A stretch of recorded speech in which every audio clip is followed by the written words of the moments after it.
Okay. Awesome. Good morning. Good afternoon, everyone. Welcome. Thank you for joining us. I am so excited about this panel. And I think everybody else who's joined is too, for one reason or another. We are all battling some hair, makeup, nail, wardrobe, webinar style, all those kinds of things that we need to up our game maybe a little bit, because this will continue for a little bit, unfortunately. And so we want to, just introduce everybody. First, I'll introduce Sharon. Sharon Kantor from NextStopNY York on my team. Hi, Jamie. Sharon. Sharon and I are at NextStopNY York. We are a real estate company. And I've put together a panel of experts in hair, nails, makeup, skincare, because that's what we're all talking about. I swear I hear it every single day from people about their grays. And if I zoomed in really close, you're going to see mine too. So I'm really excited personally. I think I'm going to walk away with a whole bunch of tips, and I hope everybody else does too. So just as a note, we have a chat box and a Q&A box. If you have specific questions, and we really want this to be as interactive as possible, please list those in the chat box, and Sharon and I will get to those while we're live with the experts. So we're gonna be talking with a few lovely ladies. Liana from Be Brilliant Styling. We have Amber and Sarah. We're gonna be talking hair with them, as well as with Melyssa. We're going to go over color. We're going to go over roots. We're going to go over cuts and trims and whatever you want to know, style hacks. Then we're going to chat with Jen about skincare, some do-it-yourself tips, and with Fleury, who's going to be talking about pedicures. Very excited. All right, cool. So let's get started. Sharon, would you like to introduce our... Yes, and I can't wait to hear all about the pedicures, but first we're gonna have a conversation with Liana Galardi Murgola. She's a stylist with over a decade in the fashion industry. Her work has been seen on everything from the Grammys red carpet, New York Fashion Week runways, as well as international campaigns for the likes of Tom Ford and Calvin Klein, along with her hundreds of personal clients. She's an FIT trained image consultant and wardrobe stylist, and holds a BA in psychology and fine arts from George Washington University.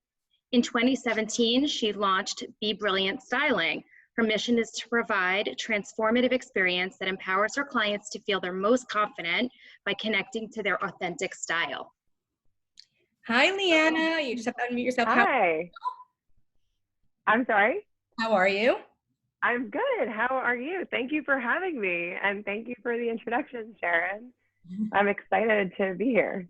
Well, we're excited to have you. So you look good. You look stylish. Tell us how we should be doing it actually. So I have like a couple of things a lot of things to share with you, and I want to try to keep it brief because I know we have a lot of tips to get to today. But a few things to start out with that are like my top tips for dressing for your virtual meeting specifically. And then I'll do a couple of things that were Q&As that people have been sending in to me just over the course of the time that we've been at home. So the first thing I just want to mention is that I would recommend wearing more color than you normally would. So I have been having a little bit of a challenge, honestly, getting dressed for virtual meetings because I have so much black. And I tell my clients, don't wear black head to toe. It's not usually flattering unless you do something to break that up. But I've really been like reaching back in my closet to try to find color like I have on today. I wanted to set an example. So I would recommend trying colors. And if you don't have like bright colors, or if you're not sure what colors are flattering to your skin tone, blues and neutral tones are usually flattering. Or if it is like a color like a red or something like that, typically I would say most colors that have a blue undertone or like a cool undertone are going to be flattering on most skin tones. So you just want to be careful with anything that has too much yellow in it, because it can wash you out. And you can balance that out with makeup, of course, if you really want to. And then Oh, and then I would say if you really are like wanting to get dressed up and all you have in your closet is black, you can break that up by having, I see a lot of us have black on today. So you can do that and it can still look great, and you can just break it up. So I would say this is going to get me into my next thing, which is necklines. So make sure that open necklines are always going to be more flattering, especially on camera. But if you want to wear black and you want to wear a high neckline, try to do something that's going to break it up. So Jamie, I see you have a good example on right now. You have a little bit of like detail and print going on to break up the black jacket, so you're not just like a black blob. So that's a good example of that. And actually Sharon is doing a good job of this too, because you have the open neckline here and the collar of whatever you're wearing. Since it's black, I can't really see the details of it, but I can see that it's creating a nice vertical elongating line that is going to highlight your face, because that's what we always want to do. And I'm excited to hear what the rest of the ladies have to tell us about how to enhance all of that. Jamie, do you have the questions that you want to ask me for the rest of it, or do you want me to just go through the rest of my tips? Well, I was curious if in all that there's some distinction between your like in-house office meeting, virtual meetings, and then client meetings. Yes, definitely. So I would say really consider how you get dressed for your virtual meetings kind of similarly to how you would get dressed for any gathering or get together or meeting, right? So if you're going to be, but I would say, since we're in a quarantine, this is a unique situation. It's not just that we are like working from home because we feel like it, right? It's like, it's okay to be a little bit more casual, I think. So whatever you'd normally do, if you would normally wear a suit to show up for something, if it's a really important client meeting and you are using the virtual Zoom format to replace, like let's say you're an attorney and you have to meet with a client for something important, then I think it's good to just wear similar to what you would wear normally, because if you show up for your client looking the way that they would normally expect you to look, it's going to give them confidence in the process and peace of mind and just some normalcy. So I would say, yes, dress up a little bit more for something that's really important, but generally it's okay to do what you normally do, but a little more casual, if that makes sense. Do you want to ask any more clarifying questions about that, or? No, definitely. Those are very helpful. And yeah, and we actually have a question on the panel for you. Okay. In terms of, the pandemic, how has that affected your business? Oh, that is an interesting question. So my business, when this all happened, was pretty much all in person. So when they shut everything down and canceled events, my business kind of came to a screeching halt temporarily, to be quite honest. But now I have been able to, I was already set up to do services virtually. I just wasn't doing them. And I have a lot of like virtual tools to be able to do shopping, styling, all of the things, closet cleanouts, all the things I would normally do. So now, after a couple of weeks of adjusting and pivoting, I've actually been able to start doing virtual services, which has been great. Awesome. Well, that's been very helpful. Do you have any accessory tips or anything of? Yeah, I mean, I don't want to go too long, so tell me how much time I have, but I have some accessory tips that I can do quickly. Quick tips, yeah. Yeah, okay. So I'll say a couple of things about accessories quickly. And the one thing I just want to also mention with necklines, because I mentioned that earlier, like I said, open necklines, I would stay away from turtlenecks. If it's a mock turtleneck like what Jamie has on, that's nice and fine. But anything that comes up too high is usually going to kind of like just swallow you up, and you don't want to be a floating head. And then what I would say for accessories is, so normally if we're in person, right, I would talk about styling your outfit from head to toe and making it a complete look. So right now, all we have is like from maybe the shoulders up. So accessories are my 100% favorite way to create a complete outfit just from the waist up. So necklaces, earrings, I have a ring on today, but I don't think that necessarily matters. I would say necklaces, earrings, and scarves actually are my three things that I would recommend using. Just don't wear all three of those together. I would choose like earrings if it's a post and it's not going to compete with your neckline. That's really nice to wear with a scarf. And I would also say a little thing that I've been doing as a shortcut is keep your favorite, like a couple of your favorite earrings and scarves near your work area, so that if a video call sneaks up on you, you can literally look put together in under a minute. Awesome. So, Thank you so much, yeah. Liana. These were great tips. And I'm sure Jen will also Yeah. say put up some lipstick next to your computer to get to Jen. Yeah, and I'll look out for questions later, but thank you. Yeah, and then, for all of our panelists, if you want to use the chat box to put your contact info, that would be great. This way people have it, or any questions, keep them coming in the Q&A. Okay, so Sharon, you want to go ahead and introduce our next? Absolutely. We're going to have our next conversation with Melyssa Hurley. She's the owner of the Taft Salon, which has locations on the Upper East Side and also in Soho. She's also been a featured entrepreneur in Forbes magazine. At the Taft Salon, not only do they create incredible hair, but they aim to fulfill a mission of creating a community. Thank you for joining us, Melyssa. Oh, thank you so much for having me. It's so fun to be on this panel with all these wonderful, talented women and share some knowledge. Yeah, that's awesome. Thank you for joining us. Yeah. What really strikes me about you, if for those that don't know, Melyssa's salon, Thomas Taft in the city, you've been doing a lot of like curbside pickup and some interesting things. So I'm really excited to get to you and have you share some of what you're doing during this pandemic for your clients. Yeah, thanks. Yeah, so obviously as an entrepreneur, like you have to be very adaptable to different things that come up. So in this circumstance, we've done take-home color kits. So all of our pre-existing clients, I pre-package their color, and they do a curbside pickup with their formula. And then I have a video on my Instagram TV of how to apply the color. So yeah, it's been very, very popular. Very cool. I didn't know that Sharon can load up a link while we're speaking in the chat box. It's already in there. Cool. Very good. Okay. Yeah, so the link that Sharon shared is for all of you out there who aren't currently a client of ours and we don't have a formula for you, and you're like, okay, I'm absolutely desperate to do something for my roots.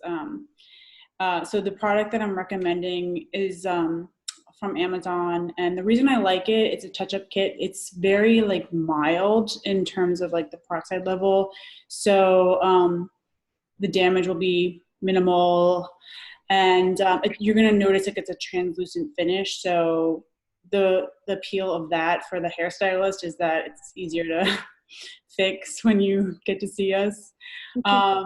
But if you do go ahead with that option, I really want you to err on the light side. So what I mean is, if you're trying to figure out what color to get, I highly recommend just trying to bump up like a little bit lighter than you think that you need, because that's always going to be easier for us as the professionals to kind of correct. But if you go too dark, then it's much more difficult to lift out and correct. So err on the light side, and then check out my videos on Thomas Taft Salon TV on Instagram. It'll walk you through step-by-step of how to apply it. Definitely use some kind of like skin barrier. I recommended like a Vaseline face cream. If you have a child, baby diaper cream is really great. So that'll help prevent the staining. And I also want to mention, this stuff is like highly, it stains like really easily. So I just want to warn everyone too, like if you do go ahead with this, like it will stain your grout, it will stain your drywall in your bathroom. So just be super careful. Like, this is why we should come to you when things. Exactly. I've actually stained my grout with hair dye before. I don't do it anymore. Yeah, I know. Somebody asked me like, oh, like, are you afraid people are gonna just want to keep doing their hair at home if they start coloring it, and I was like, I think they're just gonna appreciate what we're doing so much more when they do get their hair colored, because it's like such a mess, and like it's Well, listen, I know it's not a human haircut, but I've had to cut my dog's hair, and I can't even tell you how much I appreciate the groomers now, to be honest. Mhm. She's all spotty. She's got chunks that are shorter and longer, and I am not a hairstylist or remotely a groomer. So I'm excited to be able to go back to certain businesses too. Any quick last tips on like on how to apply the color? If you Yeah, so I also thought of ways like if you're stuck at home and you are like called on a last minute Zoom or something, like what kind of tools do you have already at home that can help you kind of like soften your root situation? And it's mainly just to like instill confidence, right? Like it's not gonna be perfect, but like if you're sitting in front of a camera, like confidence can help with like if you're doing a work thing or something. So I just grabbed like a few things from like my makeup bag, and I was like, okay, like this stuff could work. If you're going lighter with your roots, I actually grabbed like my foundation, like my face foundation, and like a foundation brush. And you can actually just like buffer this in just to kind of like soften the roots, like just kind of do something like this, you know? Again, it's not gonna be perfect, but if you're sitting in front of a camera, it'll definitely soften that like demarcation, you know? You can already kind of see. If you're going darker, you can try a little mascara on the grays. This is an eyebrow pencil. You could even go in with that and just kind of you know, get creative. I have a bronzer, like a powder that you could kind of like do. So look in your makeup bag and see what you can do. And like the good thing about this is you can wash it out. So, you know, if you want to get crazy and creative, like this is where I want you to play, not with like actual hair dye. awesome. Well, thank you for all those amazing tips. And I just wanted to mention that Melyssa Salon, as well as Sarah and Amber's salons, all are full service. We're just, for the purposes of today, talking about hair color with Melyssa. And now we'll like to come to Sarah and Amber. Sarah, how are you guys? We're going to chat about some other types of hair. Yeah. So let me introduce you properly. So we have Amber Martello and Sarah Wexler. These are two very talented hairstylists with collective experience of over 20 years, and they work at the Hair Room in Jersey City. At the Hair Room, it's a hair sanctuary that provides extraordinary services and aims to empower their guests as well as their community. Welcome. Welcome. Hang on, Sarah, let me unmute you. Here we go. Can you guys hear me now? Yep, I can hear you now. Okay. All right. So we're here today kind of to just give you a little bit of tips and tricks. We know this has been a really difficult time and it's unprecedented. So we're going with the flow as much as we can as a hair industry, and it's working out pretty well. So that's why we're here, kind of to just share with you what's been going on, what you can do to stay at home and still look good, feel good, be looking good for your Zoom calls, all of that good stuff. So we have a couple of hot tool hair hacks, and we're also going to give you a little bit of products that I think that everyone would be the best to use for during this kind of a time. So this is the kind of time where I would say, truthfully, it's time for self-care. So make that self-care about your hair as well. This is where you're going to be using this time to do scalp treatments, to do conditioning treatments. I have Amber here with me. She's going to be writing some of the links down in the chat box where you can easily just pick them up. What we've been doing at the Hair Room is a combination kind of what Melyssa had been saying. We're doing a bit of pickup, a bit of delivery, a bit of whatever works for everybody in this weird pandemic. So yeah, for dry scalp and oily hair, Amber's got that down there. She's going to chat with you a little bit, but I would say there's definitely a couple of different tricks you can use for when you are about to go on a call. And if you're not in your normal routine of doing your hair, but you need to be looking good quickly. So this is the time where you're going to stick with some sort of a dry shampoo. Now, I love this one. It's an R & Co dry shampoo. We do sell it at the salon. It's a dry shampoo mist. So you're going to use it the same as you would be using every other dry shampoo. Spray it in those roots and let it sit for a couple of minutes. What I would also say is, I know Melyssa had touched on this. There is a very temporary, it's not going to be great like Melyssa's take home kind of kit, but if you are in need of covering those sparkles while you're in a Zoom call or a work video meeting, you can grab, it is from Evo. This is one of our favorite lines you can grab. It's called Water Killer, and it also comes in a brunette formula.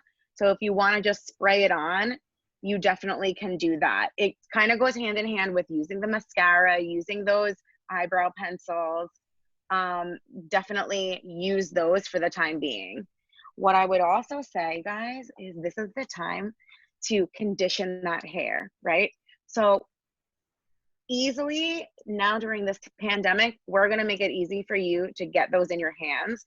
So what I like to let you guys know about is the Olaplex line. I will stick by the Olaplex line, right? So use your leave-in conditioners and use your oils.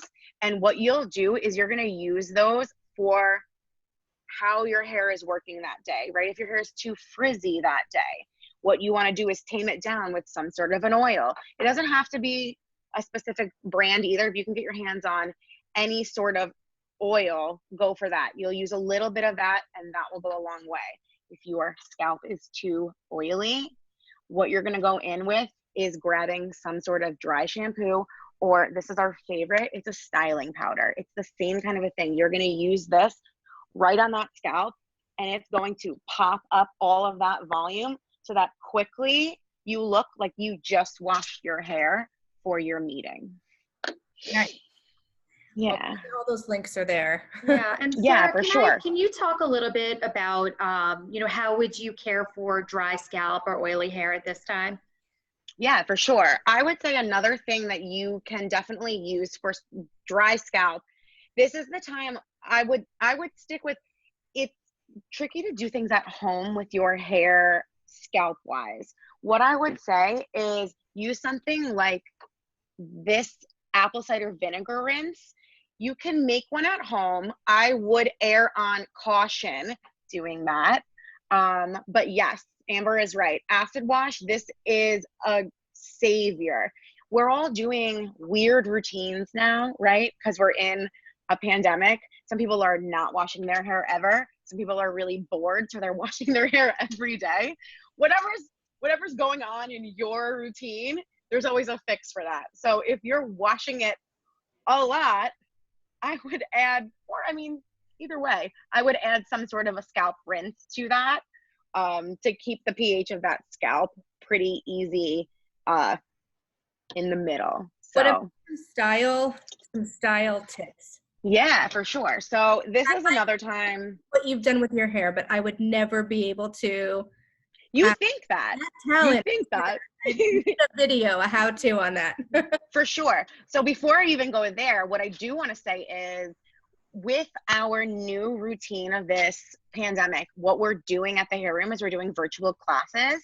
So Amber is going to put that link at the bottom again. We're doing daily classes where we do braiding, we do hot tool hacks.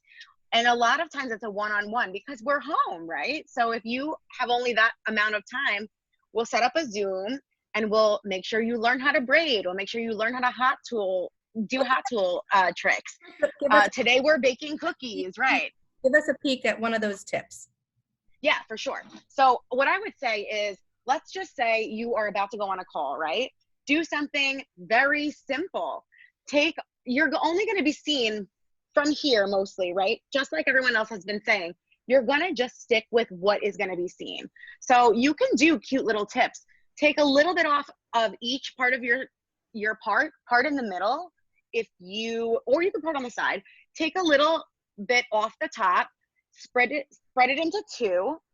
What you can do is do a simple twist, right? I am just twisting this between my hands, and then what you can do is kind of just do a little bit of a pull. Make it a little bit nice and bold. Then after you do that, all you'll do is pull it back. You're going to take whatever you've got. Everybody's got some sort of just even a little tiny bobby pin, and you'll just pin it back.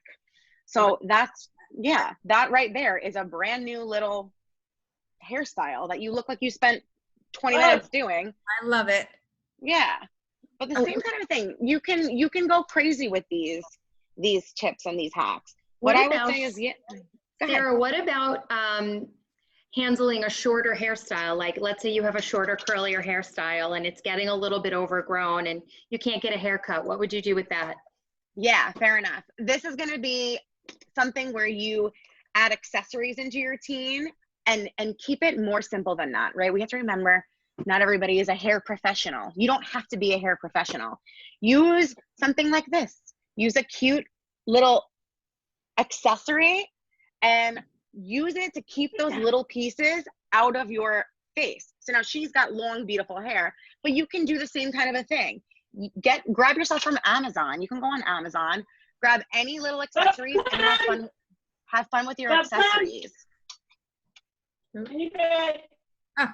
Melissa's other audio is speaking for us. That's okay.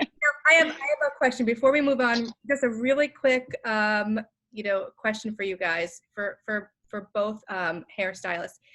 Should we be cutting our hair on our own? Like, I'm actually where it's starting to need to happen.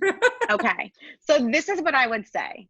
There's a yes answer and a no to this. What I would say is leave your full haircut to when you're getting back into the salon. If you are feeling like your bangs or around your face is really, really too long, too shaggy, it's not working, it's not looking good during your meeting, that is when you may go in and do a little bit of work on it. What I will say with that is if you are going to do that, reach out to somebody like us at the hair room. We are doing this as well. If you have an issue with your bangs, we can set up a little do together kind of a bang. So if you're going to do that, yes, but have a little bit of aid from somebody who knows what they're doing and they can help you through it. Melissa said straight up no. I saw her go no. Fair. I would agree with Melissa overall, but I do know that people are coming at us with a lot of importance with their day, and they're like, I really, really, really need help. So I would agree. I would leave it for your hairstylist, but if you need a little bit of help with that, what I would say is reach out to us and we can work that.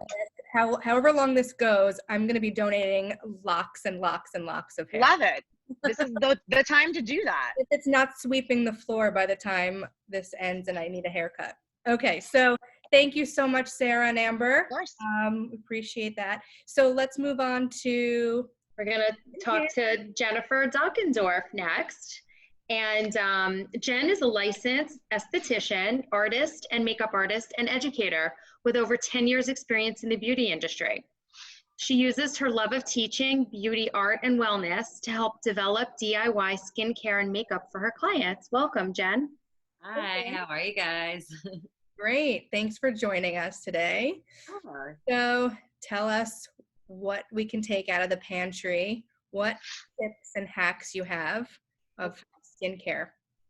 Well, do you want me to just do like the quicker However you'd like to go. The virtual thing, and then because I feel like the skincare thing can get a little bit more like, in depth. Or good virtually. Let's start there. Yeah. So virtually, like Anna said before, having some color to pop. Believe it or not, this is hunter green. It's not even black.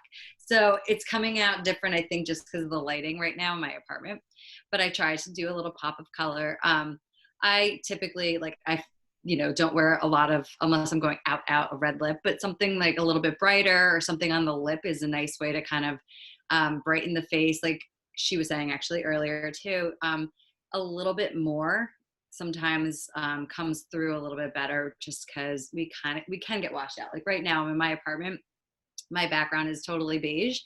And so I felt like I needed contrast. So having the pop of a lip, maybe a little extra cheek, skincare is always really big. I don't really put a full face of makeup on at all anymore. Like I'm not wearing like my foundation or anything like that. So going a little bit more with like your bronzer, kind of warm the face up, contour the lines a little, give a, so you just look like you're glowing and keeping your skincare regimen at home. Now is the time to, right, maybe step it up a little bit with some natural ingredients and less makeup, letting it breathe. So having that show through, I think is what I prefer, I think in general anyway. Awesome. So, yeah.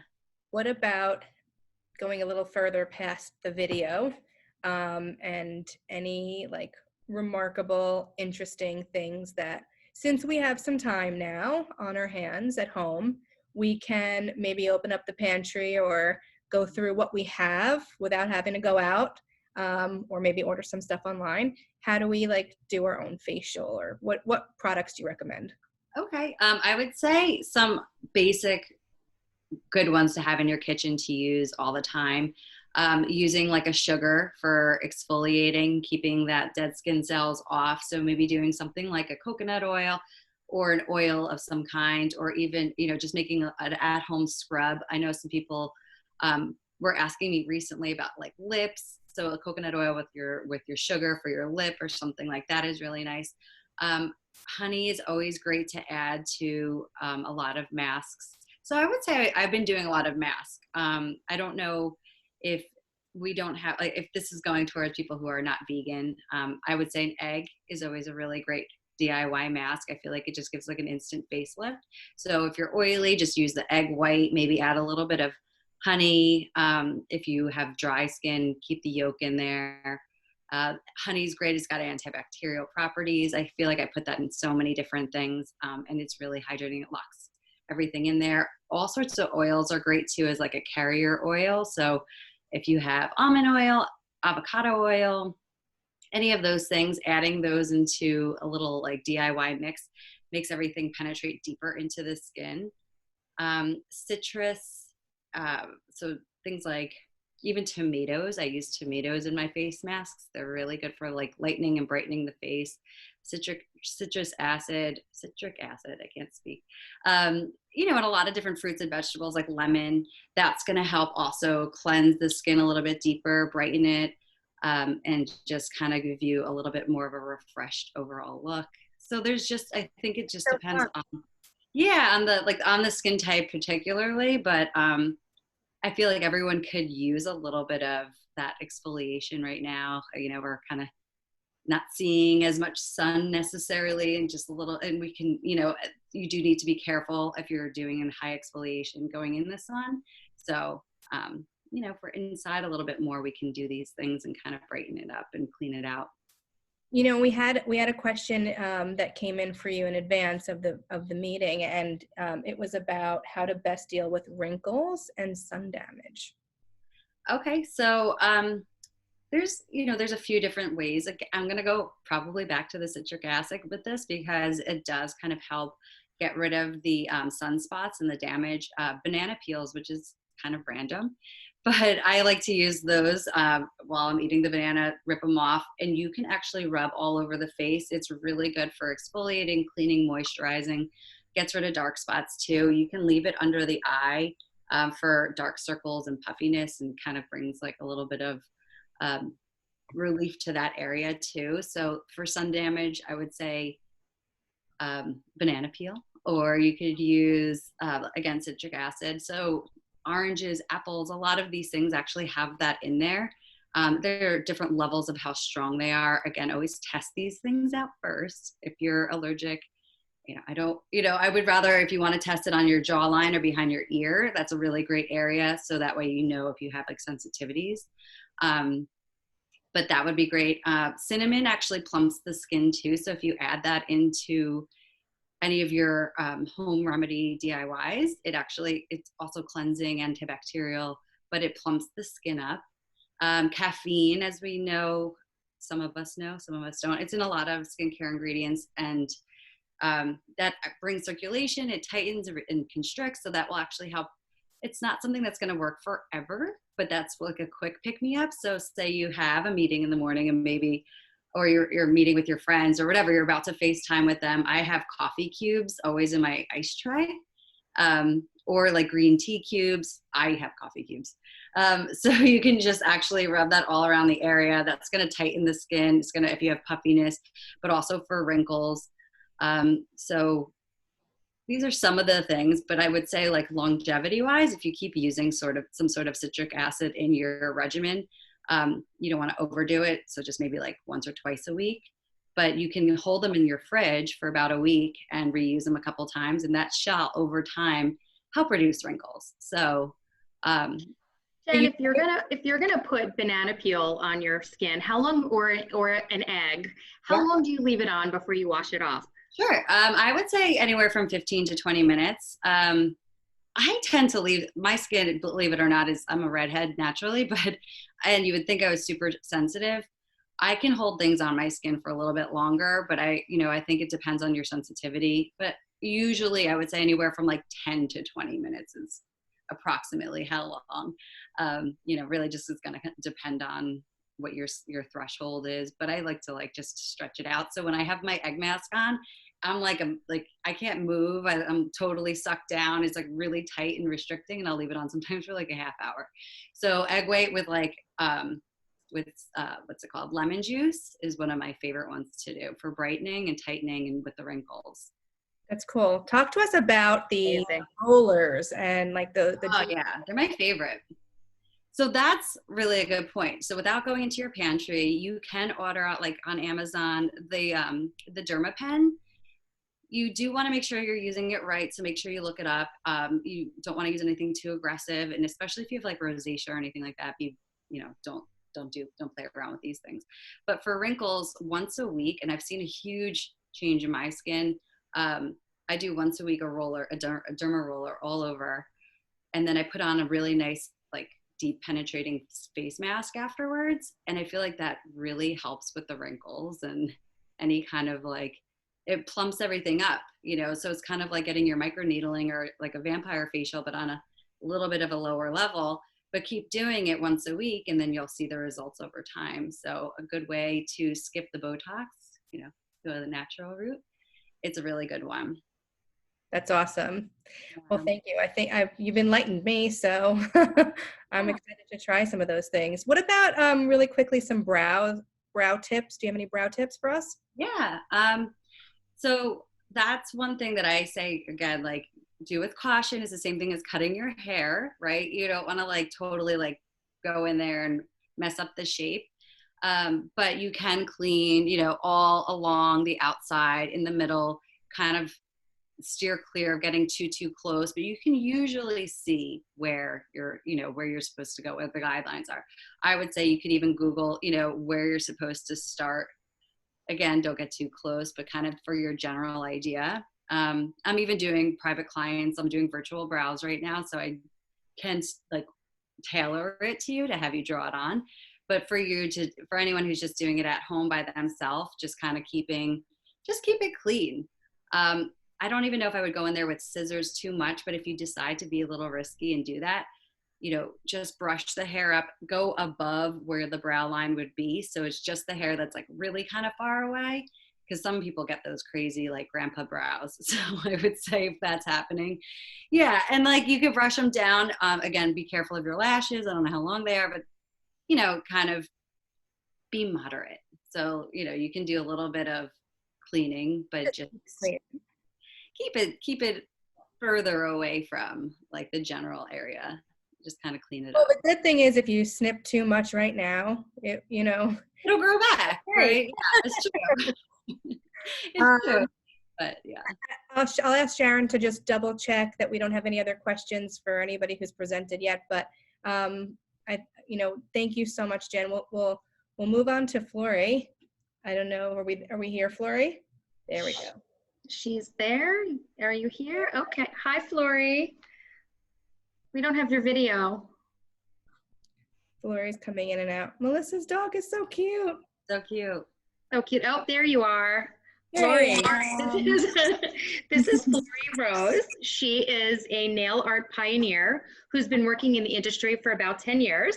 Her background is in fine art, painting, and illustration, which influences her unique style of tiny paintings on the nail, which I'm dying to see. Her work has been featured in Teen Vogue, Marie Claire, and Fast Company. She's worked with a number of celebrity clients such as Tyra Banks, Anne Hathaway, Julianne Moore, and Sofia Coppola. She lives in Brooklyn with her son Ronan and her dog Yoshi. Welcome, Fleury. Hello, thanks for having me. I've been enjoying watching everybody's tips so far so much. I went and got some earrings since we were talking about how you should add earrings to your look for your online, looking your best. Amazing. And I'm here to talk to you guys about pedicures. So I've actually done a lot of stuff so far about at-home nail care for your hands. And if you guys are interested in learning some of that kind of thing, you can go to my Instagram page, Fleury Rose Nails, and it's in my IGTV. But today I'm talking about petties because I think that's something that people haven't covered that much yet, but I know just from hearing from clients and friends and myself that everybody's feet are starting to look like a total mess. Please help. I know, right? Everybody's getting to be a mess. So what I'm going to do, I'm not going to actually show it to you, but I'm going to just kind of like walk you through it just to give you some good tips and some products that I really like. And if you have any questions at the end, you can definitely ask me. And you can also feel free to reach out to me through my DMs on Instagram. And I'm happy to help anybody that has questions about it.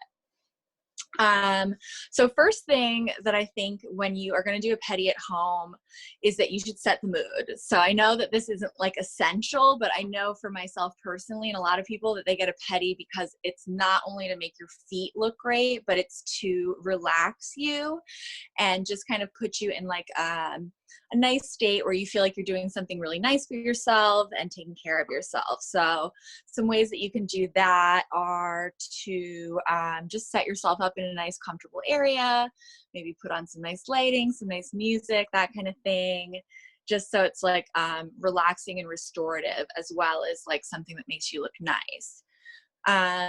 First, you need to start by removing your polish or gel. So if you have gel on your toes, you can go to my IGTV, like I said earlier, and there's a video that walks you through how to do at-home gel removal. So that works in the same way that it works for your fingers as well as for your toes. So if you have gel, it's going to be a little bit more of a process. Gel looks great, but it's harder to remove. If you have polish, one of the polish removers that I love is this one called Remove Plus by Zoya. Now, the reason that I love this so much is Zoya is a natural brand. They're like a 7-free polish, I believe, and their remover smells so good. It actually smells good. So if you're like, you hate the smell of the nail salon and you hate the smell of nail polish remover, this stuff is amazing and it works great too. Now, before you do any kind of like soaking on your feet, I recommend that people cut and file their nails first, because if your feet have been soaking in water, it makes them so they're a little bit more like mushy and pliable, your nails, because they're so hydrated. So then when you're trying to get a nice straight line for your pedi, it's going to be a little bit harder. So try to do that part first. Now, after you've cut and file your nails to the shape that you like, you are going to need to soak your feet to soften the skin. So there's a couple different ways that you can do that at home. So you can do the traditional, like a basin or a bucket or something like that filled with hot water. You can also do this step when you're in the shower. So this is something that you can do in between pedis as well, just to maintain your like skin on your feet and keep it nice and soft. Or you could sit on the edge of your bathtub and fill your bathtub up with hot water, the same thing. Now, you don't actually need to add anything to the water if you don't want to, but there's a couple things that you can add that you have at home already without buying anything that helps soften up that skin. Now, one of them is, and this is such a weird thing that people don't think of, but it's actually dish soap. Dish soap was a very old school thing that women used to use to do their manicures at home. And it just softens up your cuticles and skin really nicely. Obviously, you don't want to take a bath in it. So if you're doing the bath or shower method, you might not want to use dish soap. But if you're doing the bucket or the foot bath, dish soap does work pretty well.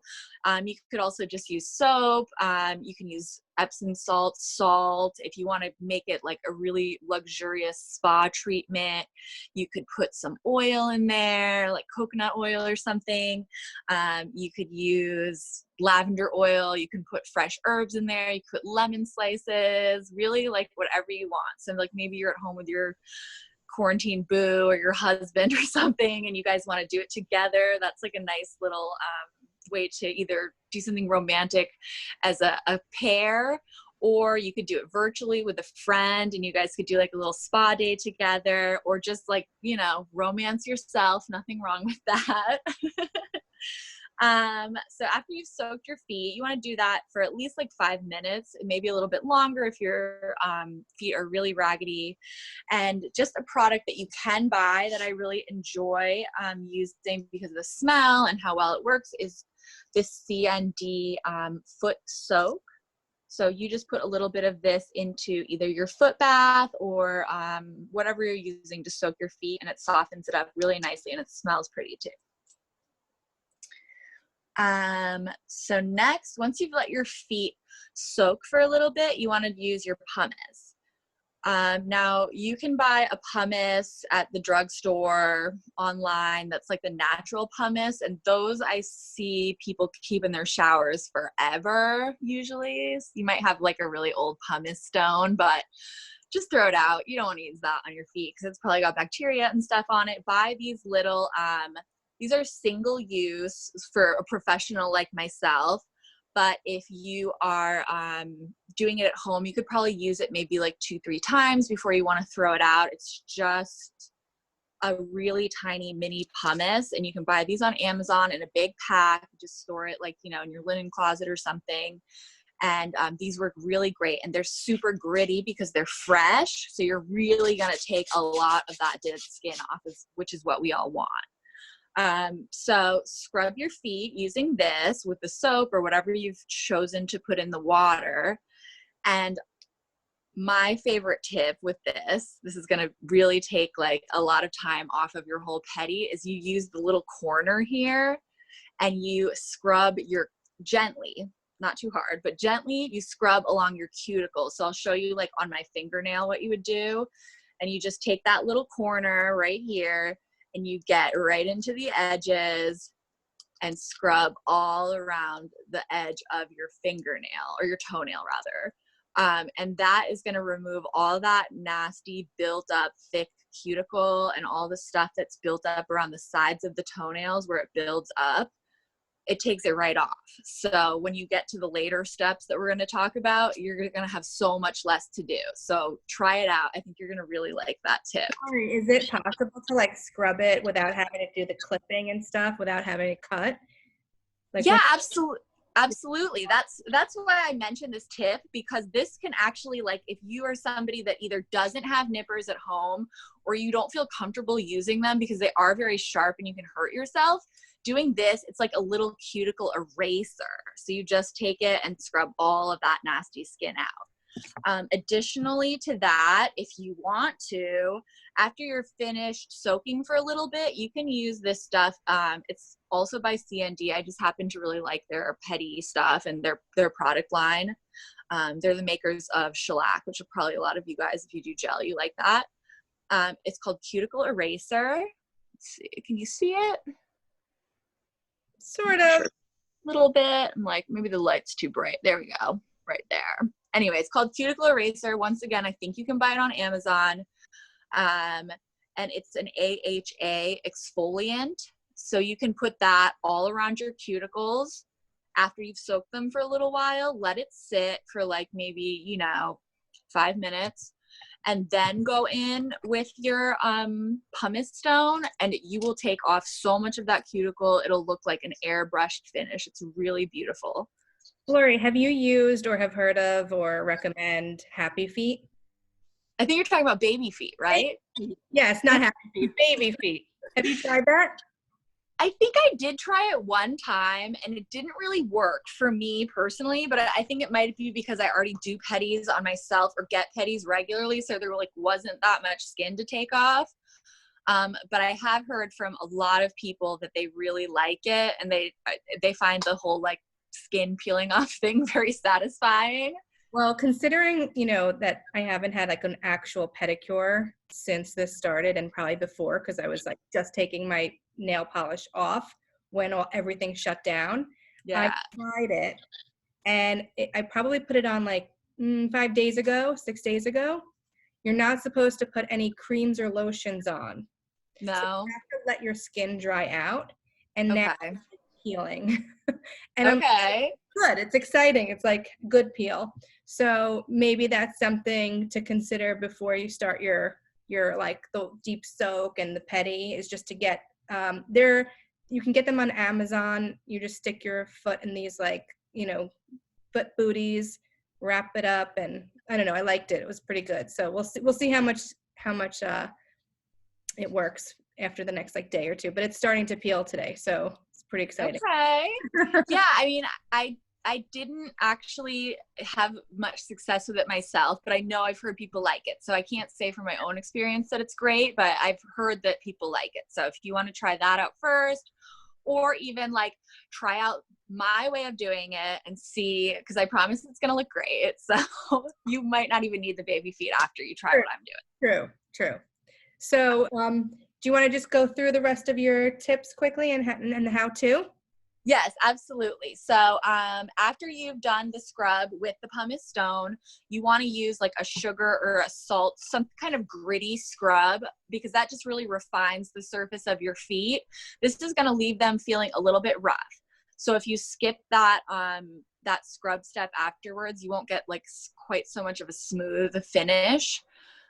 You can actually make your own at home, and it's just three ingredients, which is coconut oil, raw honey, and brown sugar.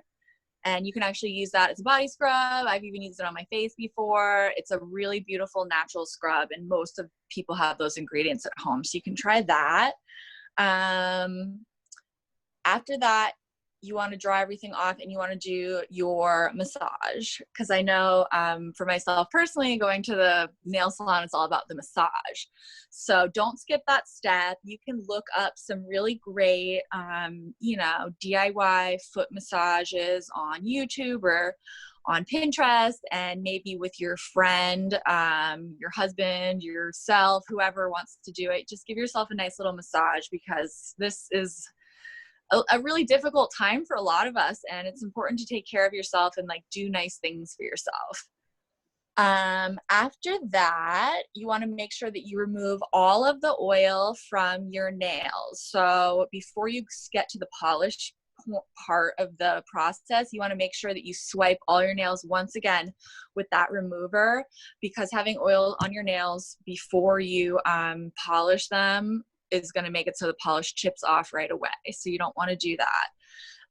This is also the part where if you do feel comfortable pushing back your cuticles and trimming them, you can do that. Proceed with caution. That's pretty much all I can say about it, other than like giving you a private lesson on how to do it. Just, do it sparingly. You don't want to hurt yourself or cut your feet, because then they're going to be bothering you all the time. And then always use a base coat and 2 coats of color, as well as a top coat. I do recommend using toe separators too. You can use cotton balls, you can use paper towel, whatever you want, but just that makes it a little bit easier to keep the toes like separated from each other.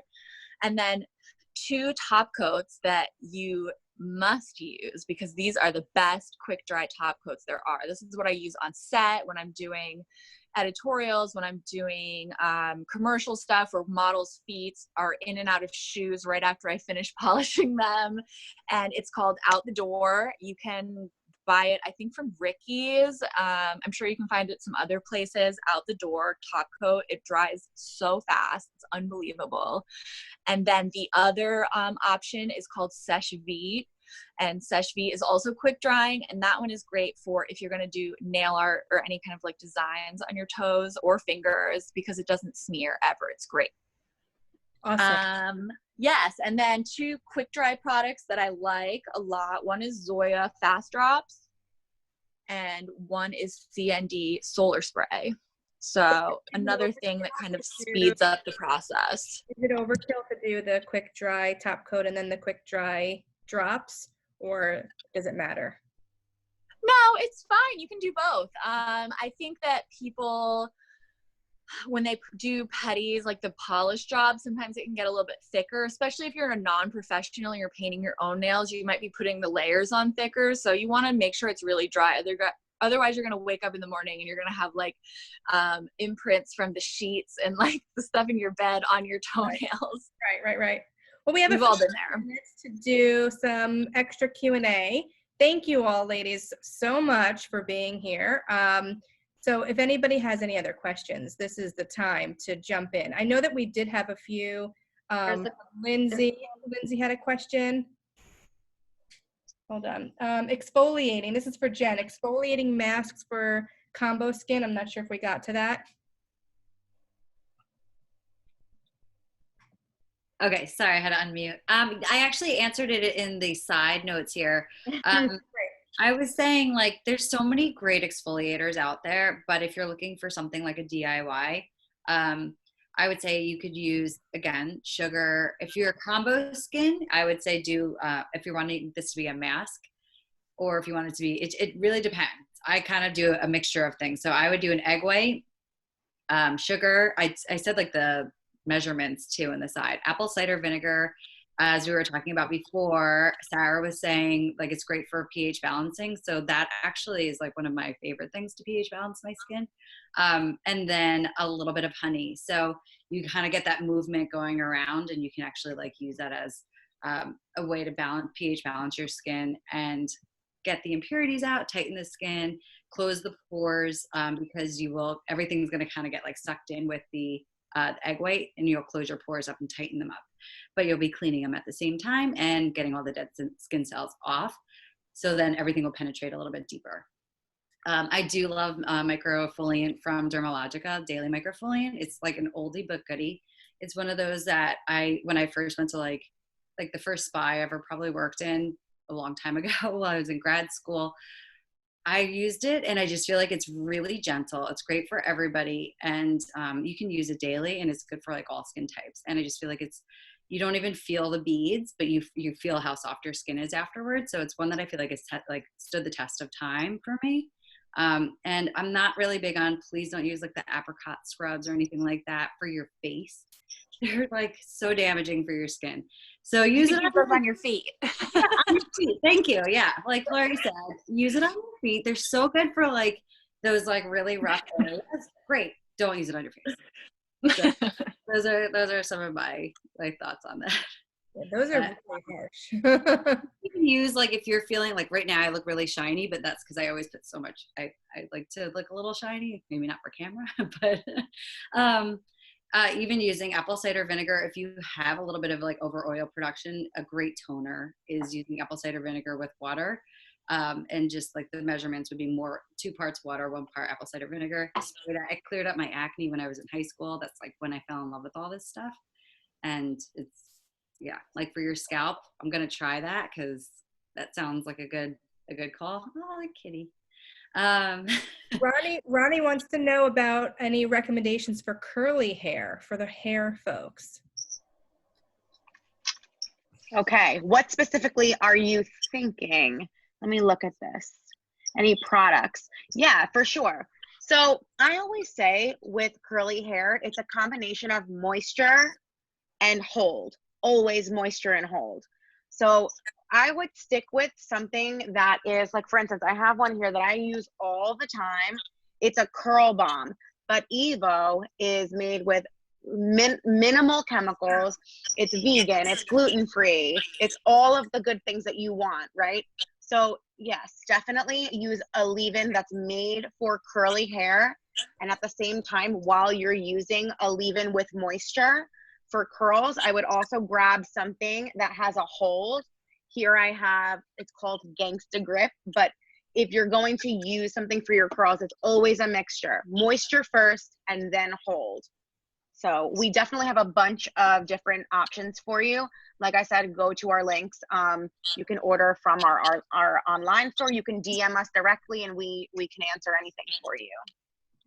Great. Sharon, do we have any other questions?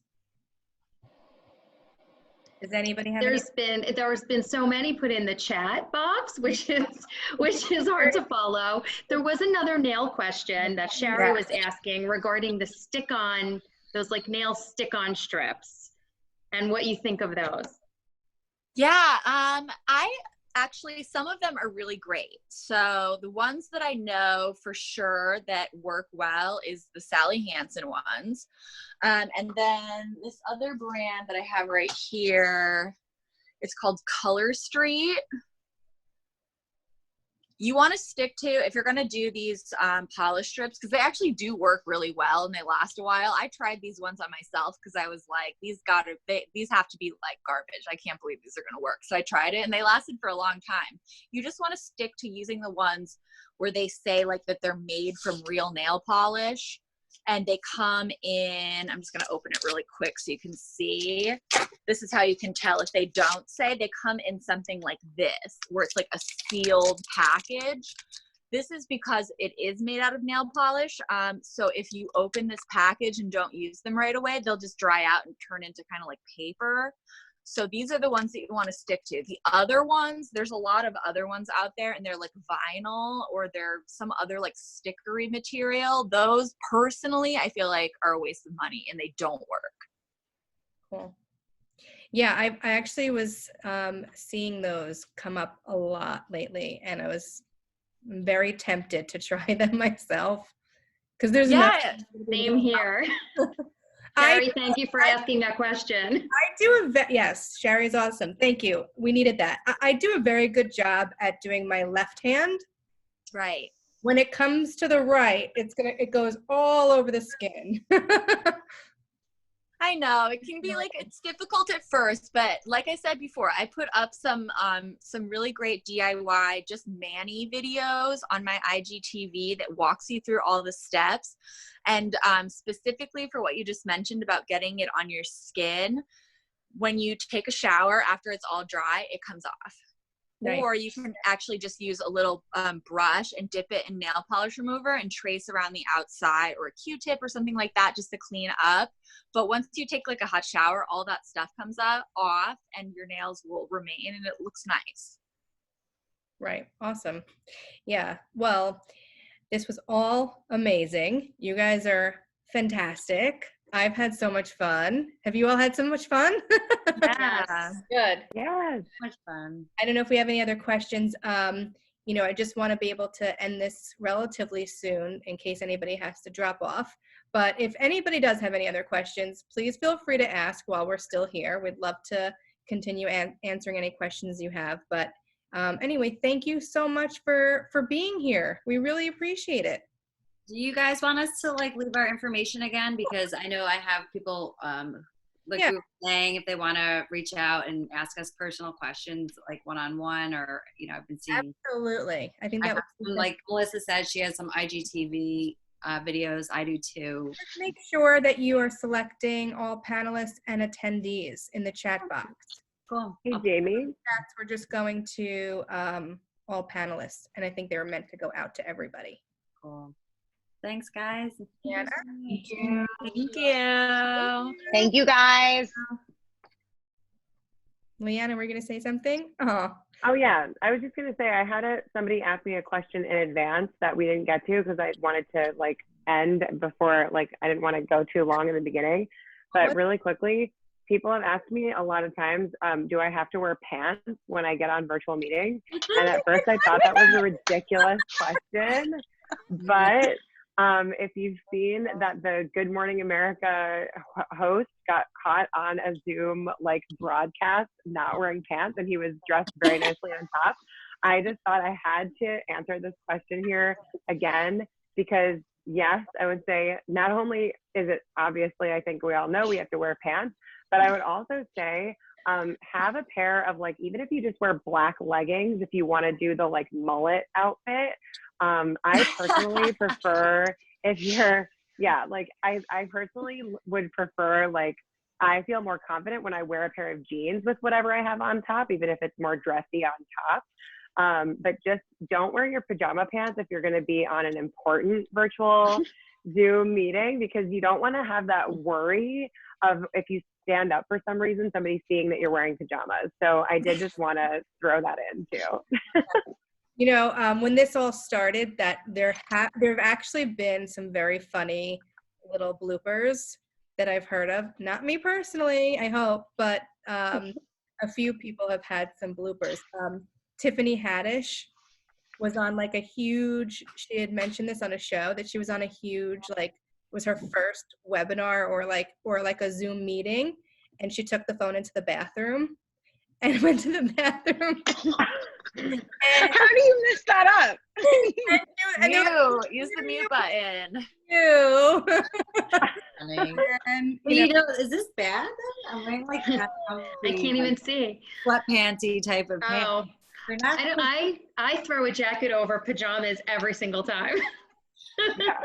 I'm like, the worst. I'm wearing pretty comfortable pants right now. the other tip to that would be, make sure you wear your clothes before you set up your call if you're going to log on a little early, because that has happened too to somebody that I know, where you know the other people in an office meeting were like, you're naked.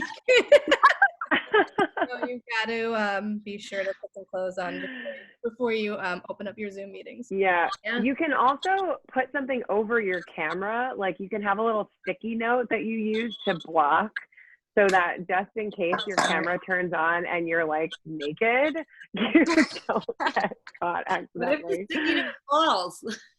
What? What if the sticky note falls? And you're in trouble. Then, you know. I feel like those are not foolproof. I feel like you know that scarf that you were leaving next to your emergency scarf. Maybe put that on. Yeah, you could do that. There you go. Yeah. Or like a little just something sticky. But yeah, so definitely I like that question. comfortable is great too. I like that question. Cool. Well, you ladies are unbelievably amazing. So I wanted to mention too, really quick, I'm sorry. There was a question about the derma roller that I was talking about, and I did Sharon. put it in the notes, but and I wrote what it was, but I have the one. Oh yeah, I've never even seen a derma roller. Okay. So it's like this little guy, and it's really tiny needles. There's all different ones, but this is like a not super aggressive one, and it's called Sedera. You'll see it. It's really simple. It's like $20. And then you can only use them for a couple of months, depending, but then eventually they get dull. But these are really great. And this is $20, and it's is that painful? Yeah, it has a needle. Does it hurt? they're little needles. Yeah, like when I do my forehead, I sneeze 7,000 times, but And it's safe? It's like microneedling? it's microneedling, but they're so tiny that you're allowed to do it yourself. So you go upward 6 times each way, and then you go across. So if you Just your forehead? no, I do the whole face, and I go over those but I know what I'm doing, so I don't know if you want to go that hard, but I go over certain areas a couple extra times. So What's the purpose of it? so your skin actually is going to, it's breaking down the tissue, right? So it's kind of like damaging it, so it regenerates cells, and it plumps it back up. So every time you use it, it's kind of regenerating the new skin cells and collagen, and it's like rushing to the surface. So it plumps it all up and helps with the wrinkles. And I saw something recently about these almost like these blades that you do on your chin. I want to know about that. Not a blade, but they say that you might not have a little extra chin love or fat here. It might be that there's excess water. tightening. That's what I'm going with. It's excess water that I have here. So There's still hope. I don't know what you're talking about. No, I actually go with the old school classic. This is so silly, but it's almost like an exercise. So if you really like do this, I do this sometimes when I'm just like watching TV. Same thing with the derma roller. I mean, not the derma roller, the jade. You want to look what you're doing with the derma roller. But you do this and you do like exercises, you tighten that muscle, and that's like, you just do this and yeah. So like when I give facials, right, you're going upward, you're stimulating the muscle and you're tightening, and it's helping to constrict the area. And that's, so I have to look into like this razor thing that you're talking about. I don't know. Hey Jen, where do we get that derma roller? You said Amazon, correct? Amazon, yeah. So Okay. this one is like Sedera, whatever. I think it's SDARA is the one I have in particular. So it's the one that I know works, and they're only like 0.225. It says millimeters, and they're not like so long. They're not going to be something you can get in the salon or the spa, you know. Okay. Or get done professionally. You can do it at home, so it's more gentle. But I swear, I mean, it really started working, and I saw the difference. And you just have to be like connected. How often would one do it? Once a week, I would say. Once a week. Okay. Yeah. I would say once a week to be safe. Some people will do probably more than that, but I would say if you're just trying this out for the first time too, see how you feel. And have that like puffy circles and puffy eyes like in the morning. Is that when the ginseng comes in, or the caffeine? I feel like what's really, really great is like the ice cube in general is great, but the I love that caffeine ice cube that you were talking about. Really, I'm telling you, I have a video you have to watch. Me and my friend, she came to visit right before like the whole lockdown happened, like right before. And so we went out until like the 10 o'clock curfew cut in, and we were like the next day, I was like, let's videotape this. This is actually something that I do. You can go all over your face, but that helps immediately bring down the puffiness, but the caffeine also really contributes it. And then potatoes are really good, and bananas. So even if you mash up a potato and you put that as like an eye pack, that will bring it all down and tighten the skin. It's like all these old home remedies, they do work. Nice. Raw potato, obviously you mean raw potato? Raw potato, yeah. All these things are raw. They're gonna not be cooked. I mean, some things you can, like a carrot, but I usually still just do everything raw.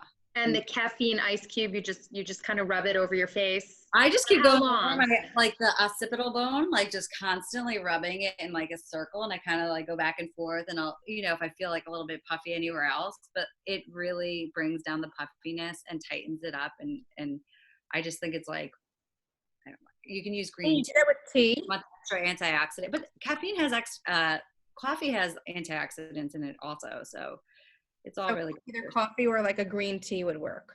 Yeah. Chamomile be really calming. If you have like some kind of like irritated skin, you can do like a chamomile tea, and it also has those antibacterial. I mean, I love that. That's such a cool, easy thing to do that I can't wait to try. I know. So many. Hey, Jen, what is your favorite? My food delivery is going to be very different this week. I know. You can get the ugly food thing, Save those ugly veggies and just start using them on your. Jen, what is your favorite anti-aging skincare product? I feel like there's so many out there, and I have no idea which one. Like, I saw what I like bought on a regular basis and try on a regular basis. I'm like, product. Is it bad if I say product whore? I'm a product junkie. I don't know. I play everything. I try everything out. I love Dr. Dennis Gross. And he has like a good, I feel like his alpha hydroxy at like the pads, they're really good exfoliators, but again, it's going to depend on the skin type. I love SkinCeuticals. That's one of my favorite brands. They've been around for a really long time. Kiehl's is a little bit more natural. It kind of like, I feel like it depends on which product. I kind of have a couple of go-tos.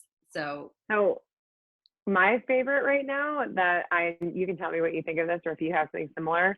I am out of it at the moment. I have to get a new one, but it's a brand called Alginist that I had only heard of because I had a friend who worked for the company, and their liquid collagen is like one of my new favorite things, but it's expensive. So I've tried it.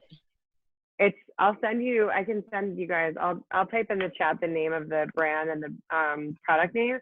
The Alginist Liquid Collagen is amazing, but it's a little expensive, and it's like only one piece of the puzzle because it's like a thin kind of a serum. So I was just wondering if you, since I think that product works really well, I didn't know if you had it. Yeah, I'll try that, but I love the original. The original is like a really good brand that's really affordable with their serums and stuff. I think they're my favorites. I have a ton of their stuff. If you're talking like, again, products are like crazy. I have Baja Basics is a new one. I know that, you know, I've been introduced to the girl who runs the brand, and she's super sweet, and I got to test out her stuff, and I think she's amazing too. The original I just think is like nice because it's clean. It's like kind of pretty straightforward, and you can layer them also, like you're saying. Yeah. And then Osea is a new one that's super expensive that I haven't gotten all their products, but they're really also all natural. And it's OSEA, I believe, Osea. I forget if that's how it's cool. But anyway, they're really great too. And I like to go kind of more towards the natural brands, more so lately. But SkinCeuticals, whatever. Some of them I'm like, you work.